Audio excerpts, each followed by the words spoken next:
வணக்கம் விஷன் 9 டிவிக்காக நான் உங்கள் லக்ஷ்மி நாராயணன். இப்போ நம்ம பார்க்க போகிறது வார ராசி பலன். ஸோ 16ஆம் தேதியிலேருந்து 22ஆம் தேதி வரை எப்படி இருக்க போகுது நான் பார்க்க போகிறோம். எப்போதும் சொல்கிறதாங்க, லக்னத்துக்கு பாருங்கள், ராசிக்கு பார்ப்பதை விட லக்னத்துக்கு பார்க்க ரொம்ப பர்ஃபெக்டாக இருக்கும். உதாரணமாக ஒரு மகர லக்னம் விருச்சிக ராசினா நீங்கள் விருச்சிக ராசிக்கான பலன்களை பார்க்கறத விட மகர ராசிக்கான பலன்களை பார்க்கும்போது ரொம்ப பர்ஃபெக்டாக இருக்கும். ஃபஸ்ட்டு வர்றது பொது பலன்கள், அதுக்கப்புறம் பார்த்தீங்கன்னா தசா புத்தி பலன்கள். உங்களுக்கு என்ன தசா புத்தி அந்தரங்கள் நடக்குதோ அதை மிங்கிள் பண்ணி பார்க்கும்போது ரொம்ப பர்ஃபெக்டாக இருக்கும். வீடியோட எண்டில் டிப் ஆஃப் த வீக் இருக்குது, மறக்காமல் பாருங்கள். கடகராசி. ஸோ கடகராசிக்கு வந்து பார்த்தீங்கன்னா உங்களுக்கு ராசி அதிபதி வாரத்தின் உற்பகுதி திங்கள் செவ்வாயில் மட்டும் கொஞ்சம் செலவு இருந்தாலும் அதுக்கப்புறம் எல்லாமே சிறப்பான பலன்களை கண்டிப்பாக கொடுத்துருங்க. ஸோ அதுக்கப்புறம் பார்க்கும்போது உங்களது 2ஆம் அதிபதியான சூரியன் 6ல் இருக்கும்போது நல்ல வருமானத்தோடு நல்ல வேலைகள் கிடைக்கிது. வேலையில் நிறைய மாற்றங்களாக நல்ல லாபம் கிடைக்கிறதுக்கான இப்போ நிறைய இருக்குது. ஸோ வேலையில் சின்னதாக ஒரு கடுபடியும் இருக்கிறதுக்கான ஏன்னா கேதுடைய சாத்திரமும் நிறைய கேள்விகள் கேட்கறதுக்கான இப்போ நிறைய இருக்குது. ஸோ அது கொஞ்சம் பார்த்துக்கணும். ஸோ அது மட்டும் இல்லாமல் வேலையில் வந்து கொஞ்சம் சந்தேகங்கள் இருக்கும். உங்கள் மேலே கொஞ்சம் நிறைய பேர் வந்து டவுட் வச்சு கொஞ்சம் உங்களை வாட்ச் பண்ணுறதுக்கான வாய்ப்புகள் இருக்கனால ரொம்ப கவனமாக இருக்கிற ஒரு காலகட்டங்கள் பார்த்துருந்துக்குங்க. அதுக்கப்புறம் பார்க்கும்போது உங்களது 3ஆம் அதிபதி. ஸோ உங்களுக்கு 3ஆம் அதிபதியான புதன். ஸோ 3ஆம் அதிபதியான புதன் வந்து பார்த்திங்கன்னா உங்களுக்கு வந்து 5ல் இருக்கும்போது நல்ல விஷயங்கள், அதாவது 3-5 நாளே வந்து நிறைய ஆன்மீக சுற்றுலா போகலாமா, எங்கன்னா கோயில் குளம் போகலாமாங்கிற எண்ணங்களை கண்டிப்பாக ஏற்படுத்தும். பட் இருந்தாலும் வந்து இந்த 3ஆம் அதிபதி புதன் வந்து பார்த்திங்கன்னா சனியுடைய சாரத்துலேருந்து சனி 8ல் இருக்கும்போது தேவையில்லாத ஒரு டென்ஷனையும் ஏற்படுத்திடும். ஸோ இதனால் வந்து தூக்கம் இல்லாமல் போகிறது, ஏதாச்சும் சந்தேகப்பட்டுக்கிட்டு போட்டு குழம்புறது, இந்த மாதிரி விஷயங்கள் அந்த நட்சத்திராதிபதி கொடுக்குறதுனால கொஞ்சம் கவனமாக இருக்கணும். ஏன்னா இதில் வந்து கொஞ்சம் இன்டர்லிங்கில் வந்து ராகு வர செம்மையாக இருக்கும். ஸோ அதனால் வந்து கொஞ்சம் டோசேஜ் அதிகமாக இருக்கிறனால கொஞ்சம் வந்து கவனமாக இருக்கணும். நம்ம எதுக்காக கோவப்படுறோம், நம்ம எதுக்காக வந்து இந்த விஷயம் பண்ணுறோன்றதை யோசிச்சு பார்த்திங்கன்னா ஒரு சுக்கு இல்லாத விஷயத்துக்கு நம்ம கத்திருப்போம். ஸோ அதனால் வந்து இந்த மாதிரி விஷயங்களில் கொஞ்சம் கவனமாக இருந்துக்குங்க.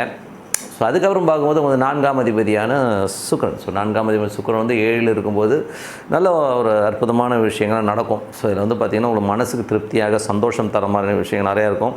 சில போதை வஸ்து யூஸ் பண்ணுற ஆட்கள் உங்களை வந்து தொடர்பு கொள்கிறதுக்கான வாய்ப்புனா அதெல்லாம் கொஞ்சம் அவாய்ட் பண்ணிக்கிங்க, ஓகேங்களா? ஸோ அதை கொஞ்சம் பார்த்துக்குங்க. அதுக்கப்புறம் பார்க்கும்போது உங்களுக்கு 5. ஸோ 5ல் வந்து 5ஆம் அதிபதி செவ்வாய் வந்து உங்களுக்கு ராசியிலே இருக்கும்போது கொஞ்சம் குழந்தைகள் நினச்சி கொஞ்சம் வருத்தப்படுற மாதிரி விஷயங்கள், கொஞ்சம் நெகட்டிவாக குழந்தைங்க நடக்குதோ அப்படிங்கிற ஃபீலை கண்டிப்பாக ஏற்படுத்தும். ஸோ வக்கரமாக இருக்குன்னா குழந்தைகள் பிடிவாதம் கொஞ்சம் இடவடமாக இருக்கும். ஸோ அதனால் கொஞ்சம் பார்த்து தொழில் ரீதியான விஷயங்கள் ரொம்ப கவனமாக இருக்க வேண்டிய ஒரு காலகட்டங்க. ஏன்னா தொழிலில் வந்து பார்த்திங்கன்னா கொஞ்சம் வந்து நமக்கு ஒரு பயமோ ஏதோ ஒரு மனசலனங்கள் வர்றதுக்கான வாய்ப்புகளும் ரொம்ப கவனமாக இருங்க. கொஞ்சம் கேர்ஃபுல்லாக இருக்க வேண்டிய ஒரு காலகட்டங்கள், அகலக்கால் வைக்காமல் இருக்கணும். ஸோ மேஜராக வந்து யாராச்சும் வந்து மாய வித்தையெல்லாம் காட்டி அது வரும் இது வரும் சொல்லி ஏதாச்சும் பூச்சாண்டி காட்டினாங்கன்னா அதெல்லாம் மயங்காமல் கொஞ்சம் கேர்ஃபுல்லாக இருங்க. அதுக்கப்புறம் பார்க்கும்போது ஒரு 6ஆம் அதிபதி. ஸோ 6ஆம் அதிபதியான குரு. ஸோ 11 சிறப்பான பலன். அது வக்கரமாக தான் கொஞ்சம் ஸ்லோவாக வந்து லாபங்கள் கொடுக்கும். நல்ல லாபங்கள் வர்றதுக்கான வாய்ப்புலாம் ரொம்ப சிறப்பாக இருங்க. ஸோ அதெல்லாமே ரொம்ப நல்ல விஷயம் தான். 7ஆம் அதிபதியான சனி வந்து 8ல் இருக்கும்போது கணவன் மனைவிகளுள்ள சின்னதாக ஒரு கருத்து பேதங்கள் கொஞ்சம் வந்து இடவடமாக அப்படி திங்கிங் இதெல்லாம் வரும். ஸோ அது மட்டும் இல்லாமல் சில பேர் வந்து கணவன் ஒரு ஊரில் இந்த மனைவி ஒரு ஊரில் இந்த மாதிரி ஒரு சுச்சுவேஷன் ஏற்படுவதற்கான வாய்ப்பும் நிறைய இருக்குது. ஸோ இதெல்லாம் வந்து சின்ன சின்ன விஷயங்கள் தான்.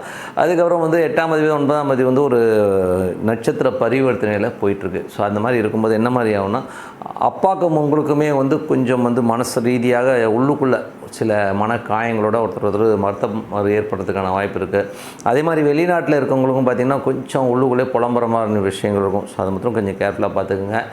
ஸோ அதுக்கப்புறம் பார்க்கும்போது உங்களுக்கு 9ஆம் அதிபதி. ஸோ 9ஆம் அதிபதியான குரு. ஸோ 9ஆம் அதிபதி குரு வந்து 11ல் இருக்கும்போது நல்ல லாபங்கள் நல்ல ஏற்றங்கள் வருவதற்கான வாய்ப்பு ரொம்ப சிறப்பாக இருக்குது. 10ஆம் அதிபதியான செவ்வாய் அது வந்து உங்களுக்கு நீச்சமாக புதிய தொழில் வாய்ப்புகள் வரும். கொஞ்சம் கேர்ஃபுல்லாக இருங்க. ஸோ ஏன்னா வந்து அதில் வந்து மறைமுகமாக சில டென்ஷன்ஸோ ஸ்ட்ரெஸ்ஸோ இருக்கிறதுக்கான வாய்ப்புகள் ரொம்ப கேர்ஃபுல்லாக இருக்கின்ற ஒரு காலகட்டங்கள். ஸோ அதுக்கப்புறம் பார்க்கும்போது உங்களுக்கு 11ஆம் அதிபதி சுக்கிரன் வந்து 7ல் புதிய தொழில் ஒப்பந்தங்கள் வர்றதுக்கான வாய்ப்புலாம் ரொம்ப நல்லா இருக்குது. ஸோ மற்றபடி என்னங்க இதுவரை பார்த்தது பொது பலன்கள். இப்போ பார்க்க போகிறது தசாபுத்தி பலன்கள் எப்படி இருக்குன்னு பார்ப்போம். கடக லக்னமாக இருந்து சூரிய தசாபுத்தி இருந்தாலும் சூரியன் வந்து பார்த்திங்கன்னா உங்களுக்கு வந்து இருக்கிறது வந்து 6ல் வராருங்க. ஸோ 6ல் இருக்கும்போது நல்ல புதிய வேலை வாய்ப்புகள் கிடைக்கிறதுக்கான வாய்ப்புகள் இருக்குது. வேலை மாறி போகிறதுக்கான வாய்ப்புகள் நிறையா இருக்குது. வேலையில் வந்து உங்கள் மேலே நிறைய சந்தேகம் படுறதுக்கான வாய்ப்புகள் ரொம்ப அலர்ட்டாக இருக்கணும்.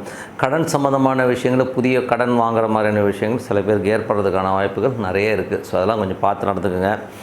அதுக்கப்புறம் பார்க்கும்போது உங்களது 3ஆம் அதிபதியில் வந்து கேது.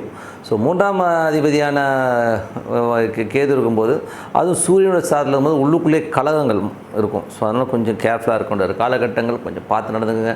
உடல் ரீதியான விஷயங்களும் கொஞ்சம் மனக்குழப்பங்களோ இதெல்லாம் இருக்கிறதுக்கான கொஞ்சம் கேர்ஃபுல்லாக இருங்க.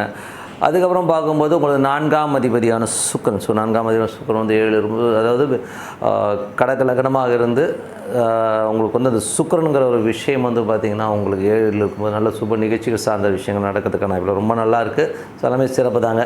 ஸோ கடக லக்னமாக இருந்து சந்திர தசாபுத்தி அந்த நடக்கிறவங்களுக்கு பார்த்தீங்கன்னா நிறைய செலவுகள் வந்து வாரத்தின் முற்பகுதியில் இருக்கும். அதுக்கப்புறம் எல்லாமே சிறப்பாக இருக்கும். கடக லக்னமாக இருந்து செவ்வாய் தசாபுத்தி அந்த நடக்கிறவங்க வந்து செவ்வாய் உங்களுக்கு ராசியிலே வந்து நீச்சமாக இருக்கும். குழந்தைகள் சம்மந்தமான விஷயம் மனக்காயங்கள் ஏற்படுது.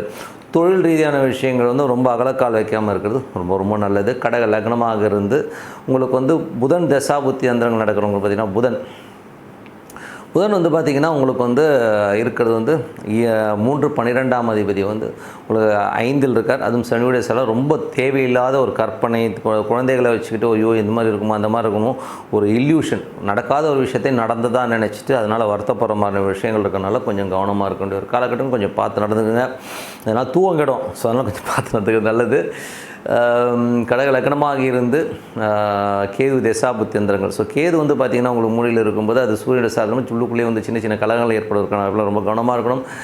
மற்றபடி வந்து பார்த்திங்கன்னா உங்களுக்கு வந்து கடக லக்னமாக இருந்து ராகு தசாபுத்தி அந்த ராகு வந்து பார்த்திங்கன்னா உங்களுக்கு 9லிருந்து அது 8ஆம் அதிபதி சனியுடைய சாதனம் உள்ளுக்குள்ளேயே ஒரு புலம்பல்கள் அப்பாவுக்கு உங்களுக்கு நிறைய மனக்காயங்கள் வருவதற்கான வாய்ப்பு ரொம்ப கவனமாக இருக்கணும். கடக லக்னமாக இருந்து குரு தசாபுத்தி குரு வந்து நல்ல லாபங்கள் ஏற்றி தருவதற்கான வாய்ப்பு ரொம்ப நல்லா இருக்குது. அதுவும் வேலை சம்மந்தமான விஷயம் நல்ல ஏற்றுங்க நல்ல லாபங்களும் பட் வேணால் கொஞ்சம் ஸ்லோவாக நடக்கிற மாதிரி ஃபீலை கண்டிப்பாக ஏற்படுத்தும். கடக லக்னமாக இருந்து சனி தசாபுத்தி அந்த கணவன் மனைவி நிறைய வாக்குவாதங்கள் கொஞ்சம் ஸ்ட்ரெஸ் வரதுக்கான வாய்ப்புகளும் கொஞ்சம் கேர்ஃபுல்லாக இருக்கணும். கடக லக்னமாக இருந்து புதன் தசாபுத்தினா புதன் வந்து பார்த்திங்கன்னா உங்களுக்கு வந்து இருக்கிறது வந்து 5ல் இருக்கா. ஸோ 5ல் இருந்து அது சனியுடைய சாத்திரம் மனக்காயங்கள் ஏற்படுறதுக்கான வாய்ப்பு நிறைய இருக்குது. குழந்தைங்க நம்மளை ஏமாதுங்கிற எண்ணங்களை கண்டிப்பாக ஏற்படுத்துங்க.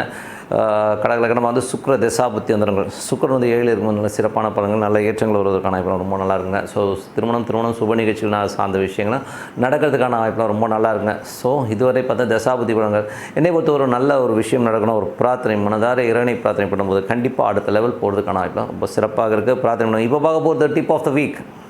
ஸோ டிப் ஆஃப் த வீக்கில் வந்து கண் திருஷ்டி. ஸோ கண் திருஷ்டிங்கிறது இருக்கா இல்லையானா அது அனுபவிச்சவனுக்கு தான் தெரியும் கண் திருஷ்டி எப்படி இருக்கிறது. உதாரணமாக சொல்ல போனோம்னா சுகி சிவம் அவர்கள் வந்து ஒரு இதில் ஒரு காணொலியில் பார்த்தேன். ஸோ அதில் வந்து பார்த்திங்கன்னா அந்த வீடியோவில் அவர் சொல்லியிருப்பார், நான் நல்ல வீடு கட்டினேங்க கோயம்புத்தூர் தாண்டி வந்து நல்ல ஒரு பெரிய வீடாக கட்டி நல்ல ஒரு இருக்கும்போது அங்கேருந்து ஒருத்தர் வந்தாருங்க. வந்து அந்த வீட்டை பார்த்துட்டு அப்பா எவ்வளோ பெரிய வீடு நேயா பேசுகிறதுல வந்து இவ்வளோ சம்பாதிக்கிறியாங்கன்னு கேட்டார். அவர் சொல்லி இப்படி போகிறதுக்குள்ளே பார்த்தீங்கன்னா ஒய்ஃப் வந்து ஸ்கிட்டாகி காலில் விழுந்து காலில் ஒரே பிரச்சனையாயிடுச்சு. ஸோ அந்த மாதிரி விஷயங்களை ஏற்படுத்தும். என் கண் திருஷ்டிங்கிறது வந்து பெரிய அளவில் பாதிக்குமானா கண்டிப்பாக பாதிக்குங்க. ஸோ ஏன்னா சில பேர் வந்து தன்னால் இப்படி வாழ முடியலைங்கிற ஏக்கத்தில் வந்து ஐயோயோ அப்படி இப்படி வாழ்றாடேங்கிற மாதிரி ஏக்கங்கள் நிறைய பேருக்கு இருக்குது. பட் அது வந்து மேனுஃபேக்சரிங் டிஃபெக்ட் தான். இது வந்து வேறு யாரையும் சொல்லி இது புண்ணியம் கிடையாது. அது வந்து ஒரு ஜெலஸை கண்டிப்பாக நிறைய பேருக்கு ஏற்படுத்துங்கிறது தான் உண்மையான விஷயம். ஸோ அந்த மாதிரி கண் திருஷ்டியை என்னென்னலாம் பண்ணி கிளியர் பண்ணலாங்கிறத தான் இதில் பார்க்கலாம். இதில் வந்து ஃபஸ்ட்டு ப்ளேஸில் இருக்கிறது பார்த்திங்கன்னா உங்களுக்கு வந்து உப்பு. சப்போஸ் நீங்கள் வந்து இண்டிவிஜுவலாக வந்து ஒரு பெரிய மேடையில் பேசிட்டோ இல்லை ஒரு பெரிய ஒரு பாப்புலரான ஒரு விஷயத்துக்கு போயிட்டு வரீங்கன்னா நீங்கள் குளிக்கும்போது ஒரு கைப்பிடி சும்மா ஒரு கைப்பிடி கல் உப்பு எடுத்து தண்ணியில் போட்டு அது குளிக்கும்போது அந்த நெகட்டிவிட்டி அந்த கண் திருஷ்டிலாம் இருக்கும். ஏன்னா வந்து நீங்கள் அந்த அப்படியே போய் படுத்திங்கன்னு வைங்களேன், என்ன தான் குளிச்சுட்டு நீங்கள் நார்மலாக படுத்திங்கன்னா உடம்பு ரொம்ப பெயினாக இருக்கும். நீங்கள் வந்து ஒரு பெரிய ஒரு சபையில் பேசிட்டோ ஒரு பெரிய பாப்புலரான ஒரு விஷயங்களை போயிட்டு வரும்போது அந்த உடலில் வந்து அந்த பெயினை கண்டிப்பாக கொடுக்கும். ஸோ இதை வந்து நான் ஒரு நண்பர்கிட்ட கேட்டிருக்கேன். அவர் ஒரு அசிஸ்டன்ட் டேரக்டர். அவர் வந்து பார்த்திங்கன்னா சுமன் வந்து பார்த்திங்கன்னா டெய்லி வந்து ஷூட் போயிட்டு வந்துட்டாருன்னா நடிகர் சுமன் திருஷ்டி சுற்றி போடுவாங்களாம். அப்போ கேட்பாங்களாம் ஏன் திருஷ்டி சுற்றி போடுறீங்கன்னா ஐயோ அது போடலைன்னா தூங்க முடியாதுங்க அவ்வளோ டென்ஷனாக இருக்குன்ற மாதிரி அந்த ஸ்பைனில் வந்து ரொம்ப வலியை கொடுக்கும். ரொம்ப ஒரு மாதிரி அன்னீசியாக இருக்கிற மாதிரி ஃபீலே கண்டிப்பாக இருக்கும். அந்த கண் திருஷ்டிக்கு அவ்வளோ பவர் இருக்குங்கிறது தான் உண்மையான விஷயம். ஸோ அதனால் உப்பு நீங்கள் வந்து தண்ணியில் போட்டு கலந்து கல் உப்பை போட்டு குளிச்சிங்கன்னா அந்த நெகட்டிவிட்டியை கிளியர் பண்ணும். அதுக்கப்புறம் வீடு சில பேர் வந்து வீடு வந்து பார்த்திங்கன்னா வீட்டுக்குள்ளேயே வந்து நிறைய பேர் வந்து பார்த்து ஐயோ எப்படி இருக்குன்னு வாங்க. ஸோ அந்த மாதிரி இருக்கவங்க வந்து நாலா பக்கம் வந்து கல்லுப்பை வந்து வச்சு உங்களுக்கு வந்து அதை வந்து ஒரு பேப்பர் எடுத்துங்க. ஸோ அந்த கல்லுப்பு வந்து வச்சுட்டு ஒரு 2-3 நாள் கழிச்சு அந்த உப்பை எடுத்து ஏன்னா அது நெகட்டிவிட்டி எல்லாம் அப்சர்வ் பண்ணும். ஸோ அந்த உப்பை கொண்டு போய்ட்டு ஓடுற தண்ணியில் விட்டுருங்க. ஸோ அப்போ வந்து அந்த நெகட்டிவிட்டி வந்து வீட்டிலேருந்து போகிறதுக்கான வாய்ப்புகளை நிறைய ஏற்படுத்தும். ஸோ இதெல்லாம் வந்து ஒரு திருஷ்டி கழியறதுக்கான விஷயங்கள். அதுக்கப்புறம் அடுத்தது வந்து ஒரு பெரிய விஷயம் என்னென்னா பூசணிக்காய்ங்கிறது வந்து பார்த்திங்கன்னா பலி கொடுக்கறதுக்கான இணையான ஒரு பொருள் தான் வந்து பூசணிக்காய். ஸோ அன்றைக்கி வந்து பார்த்திங்கன்னா ஏன் பூசணிக்காய் உடைக்கிறாங்கன்னா ஆடு மாடுலாம் சில பேர் வெட்டுவாங்க. எதுக்குன்னா அது பலி கொடுத்தோம்னா அந்த நம்மக்கிட்ட இருக்க அந்த சக்திக்கெல்லாம் போயிருங்கிறதுக்காக பண்ணுவாங்க. பட் நம்ம வந்து இப்போ அந்த மிருக வதையெல்லாம் போக வேண்டாம். ஸோ அதுக்காக வந்து ஒரு எலுமிச்சம்பழம் எடுத்து உடைச்சாலே கூட போதும். எலுமிச்சம்பழத்துக்கு வந்து அந்த அப்சர்வேஷன் பவர் ரொம்ப ஜாஸ்தி. ஒரு மாந்திரிகமோ ஒரு ஏடாகூடமான ஒரு விஷயங்கள் நெகட்டிவிட்டி வந்து அப்சர்வ் பண்ணி அது கிளியர் பண்ணுறதுக்கான விஷயங்கள் எலுமிச்சம்பழத்துக்கு இருக்குது. ஸோ அதுவும் பண்ணலாம். ஸோ உப்புலாம் வந்து ரொம்ப சூப்பராக ஒர்க் ஆகும். அதே மாதிரி நெகட்டிவிட்டியான ஒரு ஃபீல் வந்து வீட்டுக்குள்ளே இருக்குது, வீட்டுக்குள்ளே ஒரு மாதிரி அன்ஈஸியாக இருக்குங்க, நிம்மதியாகவே இல்லைங்க, ஒரு மாதிரி இருக்குங்க அப்படின்னா சாம்பிராணி புகை போடுங்க. அந்த சாம்பிராணி புகையில் வந்து ஒரு கொஞ்சம் குங்குளியம், வெண்கடுகு இது குங்குளியமும் வெண்கடுகும் நாட்டு மருந்து கடையில் கிடைக்கும். ஸோ அதையும் வந்து சேர்த்து போட்டு வீட்டில் போடும்போது நல்லா அந்த ஃபீல் பார்த்திங்கன்னா அந்த நெகட்டிவிட்டிலாம் போய் ரொம்ப ஃப்ரீயாக இருக்கும். இந்த பேய் ஓட்டுறவங்க நிறைய இந்த ஒரு மாதிரி பிளி சுனி இருக்க பயம் இருக்கவங்கலாம் வந்து இதை தான் போட சொல்லுவாங்க. நீங்கள் இது போடுங்க, வீட்டில் வந்து ஒரு பாசிட்டிவிட்டி கண்டிப்பாக இருக்கும். ஸோ நல்ல விஷயம், நல்லா மாற்றம், இதெல்லாம் பண்ணி பாருங்கள், சிறப்பான பலன்கள். ஏன்னா நிறைய பேர் சொல்லலாம், சார் திருஷ்டிலாம் இருக்கா சார், என்ன சார் சும்மா கதை வரீங்கன்னா பண்ணி பாருங்கள். கண்டிப்பாக திருஷ்டிலாம் இருக்குது, அது வந்து அனுபவிச்சவங்களுக்கு தெரியும் எப்படிலாம் அடிப்பட்டாக்கிட்டு. ஸோ அதனால் கண்டிப்பாக நிறைய குழந்தைகள் கூட பார்த்திங்கன்னா சாமிங்காக இருக்கும். ஆனால் பார்த்திங்கன்னா 4 பேர் வந்து கொஞ்சம் பொத்துன்னு பார்த்து கீழே வந்து அடிபட்டுரும். ஸோ அந்த மாதிரி விஷயங்கள் நிறைய நடக்கும். அதனால் சுற்றி போடுறது, எலுமிச்சம்பழம் வச்சு குழந்தைகளுக்கு சுற்றி போடுறது, இந்த மாதிரி கல் வச்சு குளிக்கிறது, இதெல்லாம் வந்து நெகட்டிவிட்டியை கண்டிப்பாக கிளியர் பண்ணி சிறப்பான வாழ்க்கை கண்டிப்பாக இருக்கும்னு சொல்லிட்டு உங்களிடம் விடைபெறுவது உங்கள் லக்ஷ்மி நாராயணன். நன்றி, வணக்கம்.